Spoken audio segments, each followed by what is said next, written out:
IMF layoffs could hurt revenue collection. Foil efforts to go after rich tax dodgers, experts say. Normally what I do is, oh, by the way, I'm R. Frederick Riddle, and this is Christian News and Views, episode 86. Well, as I was going to say there, normally what I do is I read an article in the paper or something like this, and I address it. But this time I'm going to do it a little bit different, and it may, depending on how this goes, be the way I go forward in the future. But what I'm going to do here is take this subject that they're talking about here. They're not really talking about the IRS layoffs. It's really a reference to the possibility of changing our tax system.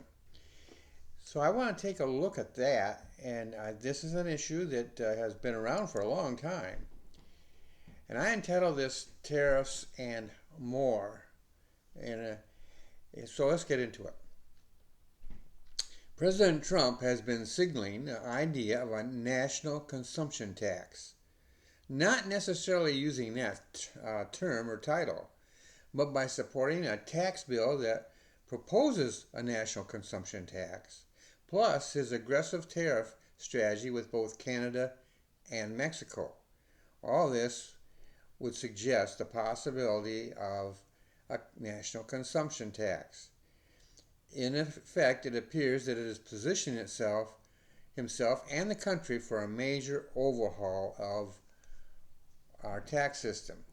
So here's my opinion. I'm going to start out by giving you an idea of, not my definition, but I looked it up, the definition of a consumption tax. And it goes like this. A consumption tax is a tax on the purchase of a good or service. Consumption taxes can take the form of sales taxes, tariffs, excise taxes, and other taxes on consumed goods and services. As an example, I have a business, and that business sells physical products such as books, and it sells services, so goods and services. And I pay sales tax on those. So that would be under the consumption tax.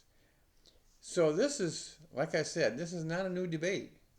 But what is new, at least in my understanding of it, is that the President of the United States is at least appearing to support such a transformation. I don't know of any other president who has actually come out publicly in favor of it. Now, they may have been in favor of it, and it may have influenced their thinking, but as far as a public declaration, a public championing of this idea, I can't recall any president favoring doing that. Now, congressional representatives and senators, yes, you could probably name a lot there. So first of all, I want to give you a disclaimer so that you know where I stand. I have long felt that such a tax, and in my thinking I almost always refer to a national sales tax, would be more honest and fairer than the current system that we have.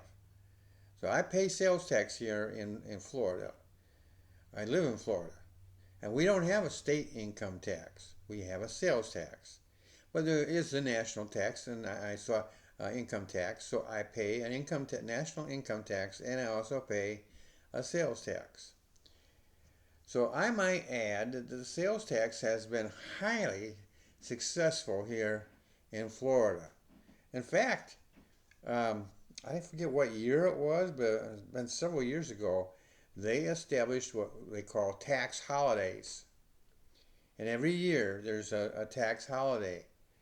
And so what that means is they actually suspend the sales tax on certain items, usually related to schooling. And it's for a period of time. So if you buy your school supplies within that period of time, then you don't pay a sales tax. Now that is, that's a great idea. I don't know who it was. I didn't look it up, but it was a great idea, and it still seems to be a great idea. And one of the things is, sometimes I have read at times, well, if they do this year, it's gonna really gonna hurt, and yet it hasn't. Year after year, it just seems to be that the coffers of the state treasury seem to fill. Sometimes they fill to overflowing, and so that to me is success. So I believe it has been highly successful here in Florida, and there's other states who do the same thing, and I think they've been pleased with it as well. The whole idea is something I think that we should consider on a national level. I think it is far fairer and a more level field when you go to a consumption tax. With an income tax, we're always playing with income earned. The tax is obviously income based. It puts people earning income into wage brackets. But that very idea right there makes it's treating people as not equal. We're supposed to be a country in where everybody is equal.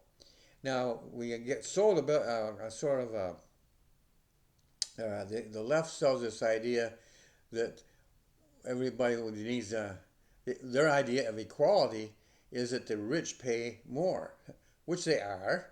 They have the higher tax rates. They automatically pay higher because of the tax rates. They also contribute more to the economy in a variety of other ways, non-taxable ways, simply by being in business. For instance, in my business right now, it's just me. But as my business grows, I'm going to hire people. And when I hire them, I'm going to have to, it comes right down to it. You pay a wage. Well, if you're paying somebody a wage, you are then contributing to the overall economy a little bit. The more people you hire, the more your contributions, not only in wages, but health benefits and things of this nature.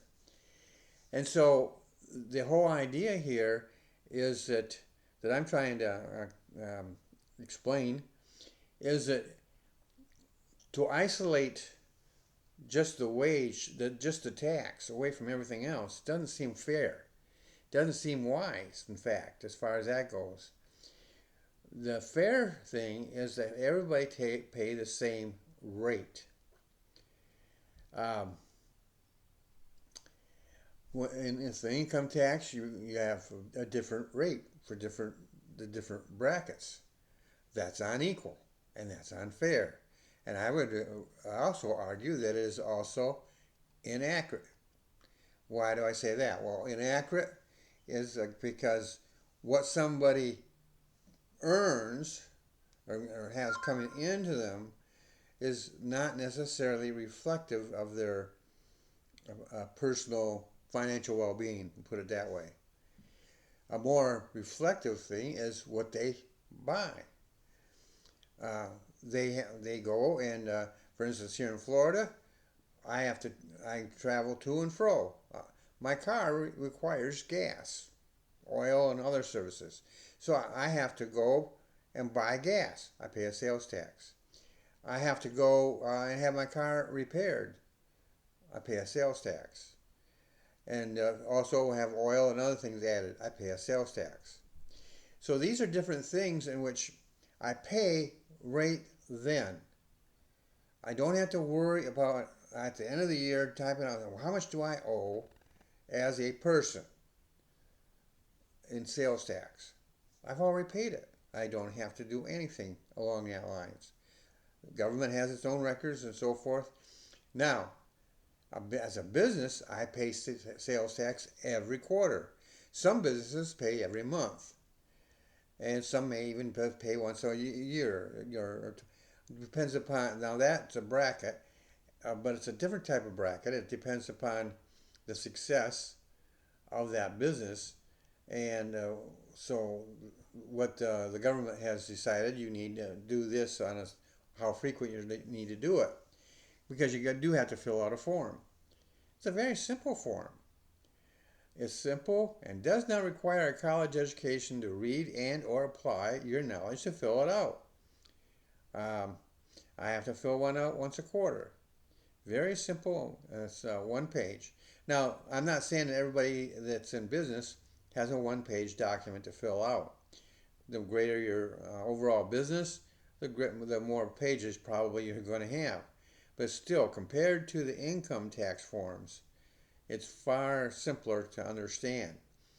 Now, yes, when you get to the bigger ones, you're going to need tax experts. But again, this is something that is so much easier, in my opinion, than the income tax, which almost requires a not just a college education, but you need to. Well, for most of us, if we can do it on our own, that's fine. But the more you make, the more the pressure is going to be on you to get a tax expert, a CPA, something of this nature, which you're going to have to pay for, of course. So that the just keeps growing like a mountain. So I would say that it is a sales tax is better than an income tax. Okay, well, let's move on to tariffs. Now we here talk about a 25% tariff. Now, when Trump leveled those tariffs against Canada and against Mexico, everybody, I shouldn't say everybody, but a lot of people were saying, oh no, this is going to start a trade war. Mexico is going to respond to it. Canada is going to respond. And if it does it with other countries like in Europe, they're going to respond to it with their own tariffs. And we have heard talk about that. But what has happened actually? Well, instead of a war, we have seen, at least initially, a coming together of countries to avoid a tax war, a trade war. Both Canada and Mexico enacted and then paused their own counter tariffs against us, and instead, now they are sitting down at the table with our government. As a result, the tariffs announced by the Trump administration have also been paused, and all three countries are sitting down at the table and working together to avoid that tax war, that trade war, and to solve other problems that are related to it. Ladies and gentlemen, that's a win by any measure. Everybody's talking now. They're looking and they're saying, okay, this has got to be done here. Okay, we write this down. Oh, okay. Oh, you know what? You got a good point there. We'll take care of that. And the other guy says, yep, you take care of that, and then I'll do this. It's the old-fashioned way of government working not only inwardly together, but with other governments together, whether they be internal in the sense of different states working with different states, or the national government working with the states, but also the national government working with other governments. It's the way it's supposed to work. Instead of being opposing one another all the time, we want to see them cooperate and discuss things. It's a shame that they had to come to this and lay it down like that, basically a threat.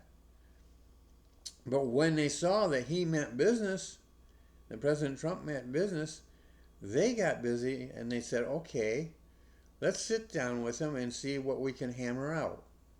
Now, I don't know what they're going to hammer out. That conversation is still ongoing.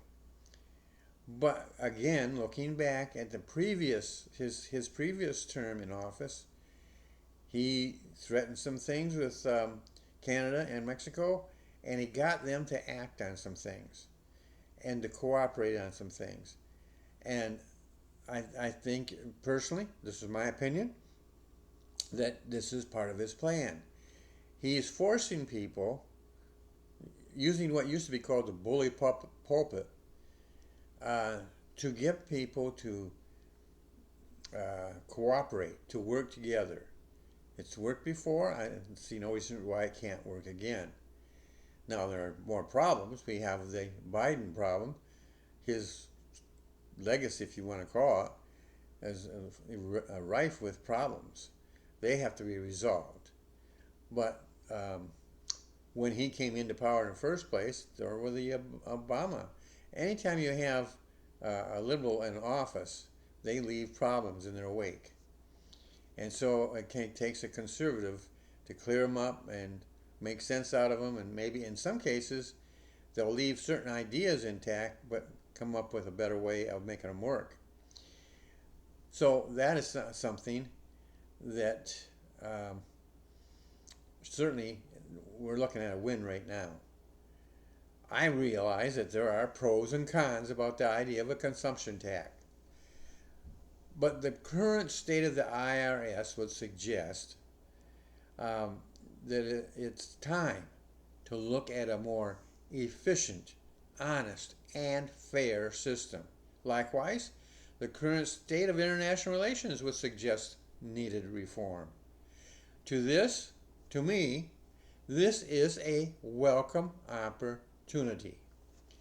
Changing from an income tax economy to a consumption tax economy will have its bumps. That's just obvious. It's such a widespread, deep, and wide. It's not something that's going to take, everything's going to go smoothly and everything's going to be hunky-dory. But if we work together, we can smooth out those bumps. And it's sort of like I mentioned in a previous episode about the layoffs. And now my prayer is that the government will be able to come up with some soft landings for people who are affected by these layoffs and firings and so forth. I don't know what they're going to do. They don't call me. They haven't asked for my advice. And I'm not sure that I have the expertise to provide that. My expertise, if you want to call it that, it lies in trying to understand and to apply what they're doing and saying to my conservative values, my Christian values, and seeing, do I agree, do I disagree, and what do I... In the end, every one of us has to do that. I'm putting my opinion out there.